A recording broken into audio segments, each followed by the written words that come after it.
Going live. It's now live.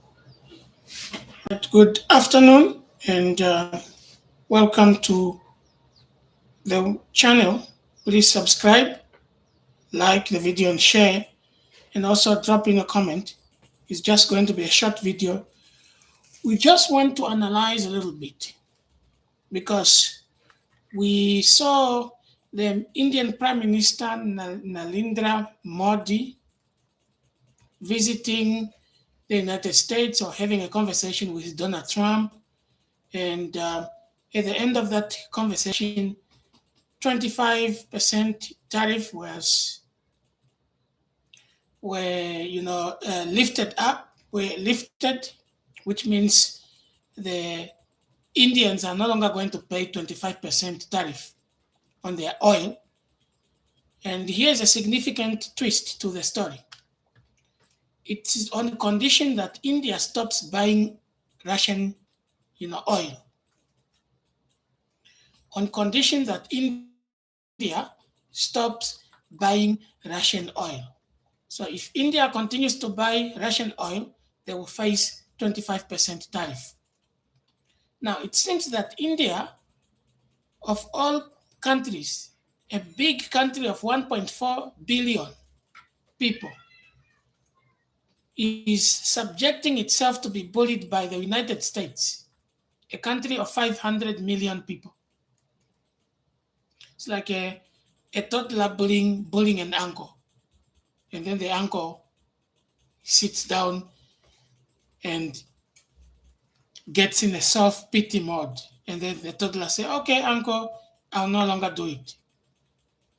Now, India is a big country, but it subjects itself to be bullied, and there's even no retaliatory, um, response from India. A country of 1.4 billion. Now, the question today is, can India be trusted as a partner? So can we trust India? Or maybe not we, because let me say, can Russia rely on India as a partner? Or what or is what exists between Russia and India a political, just a political euphemism, that kind of euphemistic bilateral so-called agreement that produces no fruit? Now let me compare India with, for example, North Korea. North Korea decided at the United Nations Assembly, decided that they are going to stand with Russia publicly. A lot of countries, even big countries like China, India, they abstained. But North Korea decided we are with Russia. So you see, North Korea is a country that doesn't have much, but they try by all means to be true to their stance. They have a position that, nope, we are going to stand with Russia. But countries like India, big countries, they will always be abstaining. So does Russia really have partners that can stand with it in times of difficulties? Well, India was buying a lot of oil from Russia, and now they are being bullied by Trump that if they continue, they will face 25% tariffs. And now, in fact, India is negotiating. Now, Trump is saying that India will stop buying Russian oil. And then, okay, let's say India stops buying Russian oil. And tomorrow, India gets into problem and wants to cry back to Russia for help. Will Russia respond to help India? Well, now, how do we call what India is doing? What India is doing, we call it sitting on the fence. So India, Turkey, uh, no, let me say India and Turkey, they are good at this game. They like staying on the fence. They like staying on the fence. So if India is going to be bullied by Trump to face 25%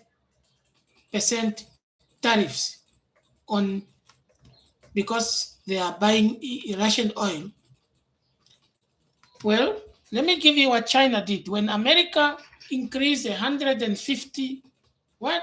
150% tariffs. What did China do? China also slapped back and said, look, the American semiconductors will never be bought here because, in fact, America sells a lot of semiconductors to China. They responded, and the Americans were feeling the heat to the point that Trump came back and reduced the tariffs, and they had to sit down to say, look, let's talk. So, but India seems to have no options. They don't have resolve. The Prime Minister Modi wants to please Trump, just like the European Union.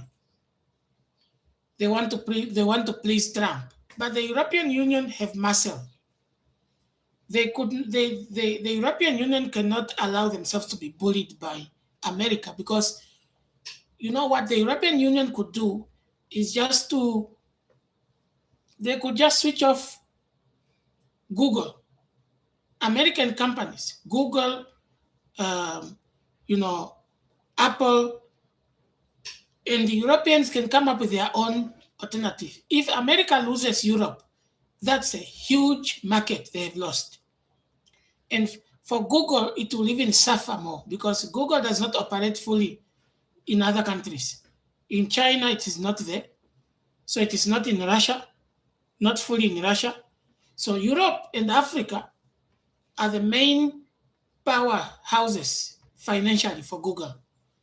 So if Europe decides to say, look, we are going to switch you off from our market, the Americans will suffer, but the Europeans allowed themselves to be bullied.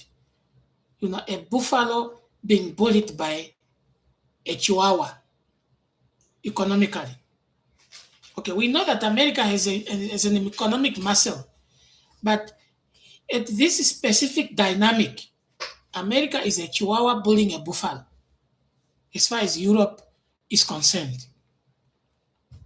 Now, India,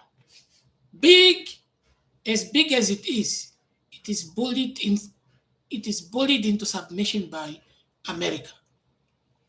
So it's up to Russia to wake up and start to know that Russia does not have India as a partner.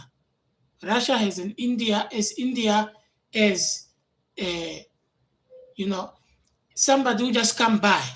They take what they take and they disappear. But that's how the world is. In politics or in economics, you don't have an enemy, a full enemy. You also don't have a full friend. You don't have a true enemy. You don't have a true friend. You have what we call, a boy enemy. Like it's a cohabitation. You don't have guarantees that the person is going to marry you. So that's how bilateral agreements in the world operate. So think about it. Can India be trusted as far as Russia, or let me say Indo-Russian relationship is concerned? That's the question for today. Let me hear what you have to say in the comments. Or maybe India is trying to have both. That India doesn't want to be lenient on one, and India does not want to respect the other over the other. But can you serve two masters? Certainly not. So let's see how this is going to turn out. But I already sense that Russia is going to be dumped because India is finding a new boyfriend.